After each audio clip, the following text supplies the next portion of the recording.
안녕하십니까 축구팬 여러분. 열정적인 축구 분석 풋볼파이어의 김주석입니다. 5번의 우승, 시청자 여러분, 이 숫자가 무엇을 의미하는지 아십니까? 바로 동아시안컵의 역사상 그 어떤 나라도 이루지 못한 최다 우승 기록입니다. 그리고 이 위대한 역사의 주인은 바로 여기, 자랑스러운 대한민국입니다. 이제 격전의 장소는 용인입니다. 2025 EAFF 이원 챔피언십의 막이 오르지만 이번 대회는 단순한 순위 경쟁을 넘어섭니다. 이곳은 바로 하나의 왕자를 두고 세 개의 나라가 격돌하는 거대한 축구 삼국지의 무대입니다. 대한민국, 일본, 그리고 중국. 세 나라는 같은 우승컵을 바라보고 있지만 그 속내는 완전히 다릅니다. 그야말로 동상이몽인 셈이죠. 최다 우승국의 자존심을 지키려는 왕, 대한민국. 대규모 실험에 나선 듯 힘이 빠져 보이는 도전자 일본. 그리고 월드컵 탈락의 아픔을 어떻게든 씻어내려는 필사적인 중국까지.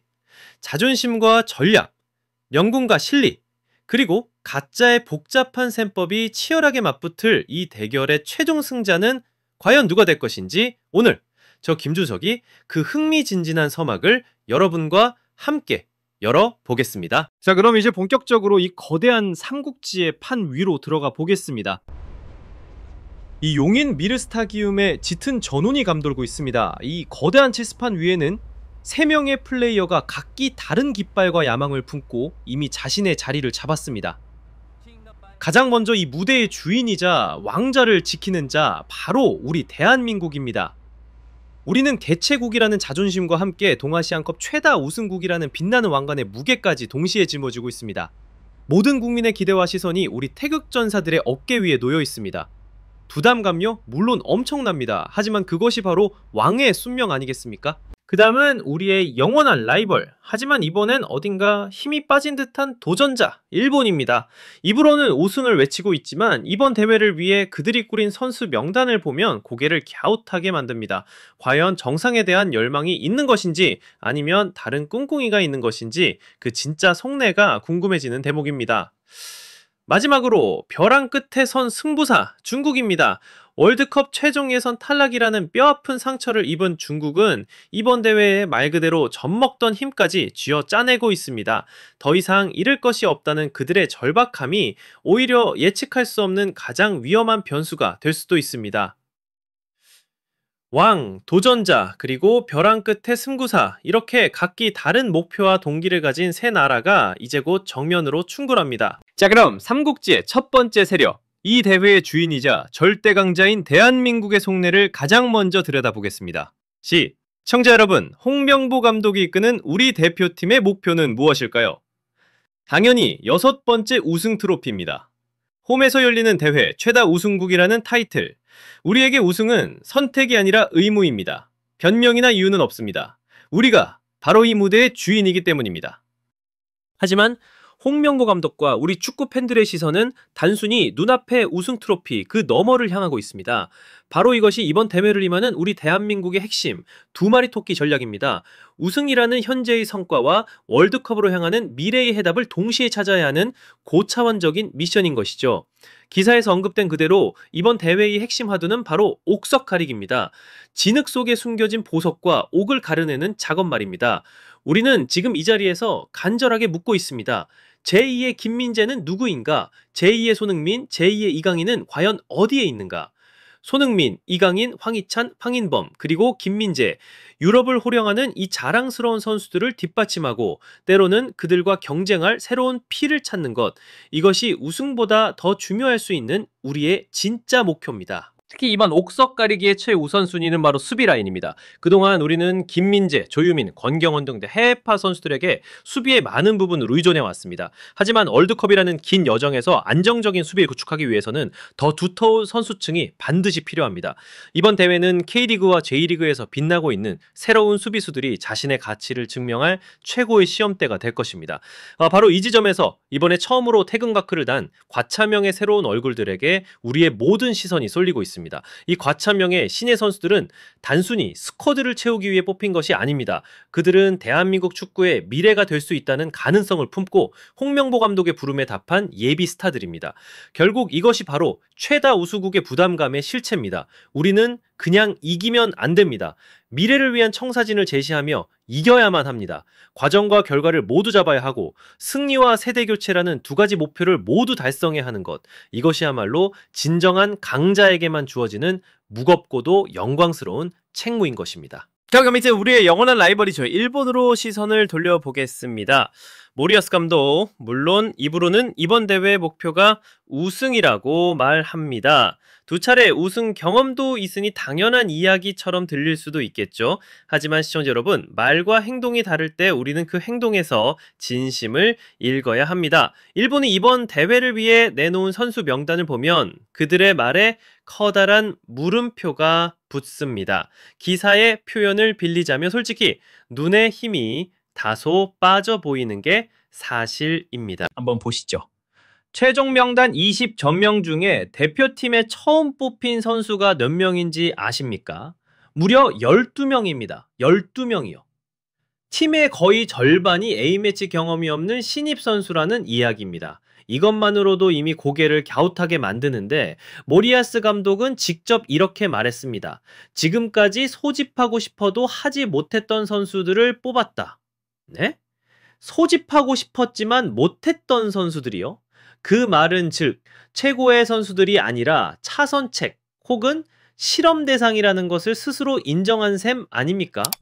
여기에 베테랑 나가토모 유토 선수를 포함시킨 것을 두고 경험을 더했다고 말할 수도 있겠죠. 하지만 현실은 어떻습니까? 최근 이 리그 2경기를 연속으로 결장했습니다. 경기 감각이 100% 1, 2가 만무합니다. 이런 선수를 명단에 포함시킨 것이 과연 우승을 위한 최선의 선택일까요? 나는 대거 모든 정황이 한 곳을 가리키고 있습니다. 유럽에만 100명이 넘는 선수를 보유한 일본에게 이 동아시안컵은 월드컵을 위한 진짜 경쟁 무대가 아닙니다.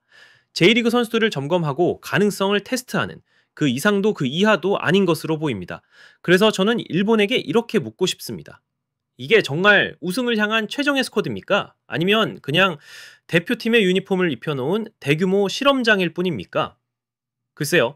제 눈에는 아무리 봐도 정상정복에 대한 진정한 의지나 절박함은 보이지 않는 것 같습니다. 자, 이제 삼국지의 마지막 한 축, 중국을 살펴보겠습니다. 솔직히 말씀드리면 중국의 이번 대회를 향한 몸부림은 처절하다는 표현이 가장 적절할 것 같습니다. 시청자 여러분도 아시다시피 중국은 북중미 월드컵 아시아 최종 예선 진출에 실패하며 축구 팬들에게 엄청난 실망감을 안겨줬습니다. 그 결과는 어땠습니까? 곧바로 브랑코 이반코비치 감독을 경질했죠. 리더를 잃고 팀의 사기는 땅에 떨어졌습니다. 바로 그 위기 상황 속에서 중국은 이번 동아시안컵에 말 그대로 모든 것을 걸었습니다. 일본처럼 실험을 하는 여유, 우리처럼 미래를 그리는 장기적인 계획, 중국에겐 그런 것은 사치입니다. 그들은 지금 당장의 승리가 절실합니다. 그 증거는 명단에서 명확히 드러납니다. 20세 이하 대표팀 감독에게 임시로 지휘봉을 맡겼지만 선수단은 전혀 임시가 아닙니다. 월드컵 예선에서 주전으로 뛰었던 장성룽, 가우진이 그리고 공격수 자미닌까지 핵심 멤버들을 모두 불러들였습니다. 심지어는 뷔아 선수인 세르지뉴까지 총동원했습니다. 현재 중국이 가동할 수 있는 최정예 국내파 스쿼드를 뿌린 겁니다. 그야말로 배수진을 친 것이죠. 이런 상황에서 중국 현지 매체들은 잔뜩 부풀어 오른 기대를 쏟아내고 있습니다. 그들은 이렇게 말합니다. 한국과 일본의 유럽파가 오지 않으니 이번이야말로 중국에게 절호의 기회다. 심지어 초신성으로 불리는 19살 왕이동 선수에 대한 기대감도 엄청나더군요. 글쎄요, 기회라. 과연 해낼 수 있을까요? 물론 필사적인 노력은 존중해야겠지만 무너진 조직력과 감독 교체의 혼란 속에서 과연 그들이 꿈꾸는 기적을 만들어낼 수 있을지 저는 여전히 큰 의문부호를 던지고 싶습니다. 바로 이 지점입니다, 시청자 여러분. 우리가 왜 이 대회의 진정한 주인인지를 증명하는 다른 두 나라와는 근본적으로 다른 점이 바로 여기서 드러납니다. 한번 보십시오. 일본에게 이번 대회는 제1리거들의 기량을 테스트하는 거대한 실험장에 불과합니다. 중국에게는 월드컵 탈락이라는 쓰라린 실패의 고통을 잠시나마 잊게 해줄 달콤한 진통제가 필요할 뿐입니다. 그들의 목표는 지극히 단기적이고 눈앞의 현실에만 머물러 있습니다. 하지만 우리 대한민국은 전혀 다릅니다. 우리는 실험 따위에 만족할 여유도, 과거의 실패에 머무를 시간도 없습니다. 우리에게는 현재의 왕자를 굳건히 지켜내야 하는 챔피언의 의무와 동시에 미래에 더 큰 대한민국 축구 제국을 건설해야 하는 개척자의 사명이 동시에 주어져 있습니다. 그저 이기는 것이 아닙니다. 어떻게 이기는가, 승리를 통해 무엇을 남길 것인가를 고민하는 것, 눈앞의 경기를 넘어 더 큰 역사의 흐름을 만들어가는 것. 이것이 바로 일본과 중국은 감히 흉내낼 수 없는 우리 대한민국의 격의 차이이며 동아시아 최강자만이 가질 수 있는 진정한 왕의 품격입니다. 그렇다면 이 왕의 품격을 증명해야 하는 우리 대표팀의 경기를 우리는 앞으로 어떤 관점으로 지켜봐야 할까요? 이제부터는 단순히 스코어보드의 숫자에만 집중해서는 안 됩니다. 승리하는 것은 기본이고 그 승리의 과정 속에서 우리가 무엇을 발견하는지가 훨씬 더 중요하기 때문입니다.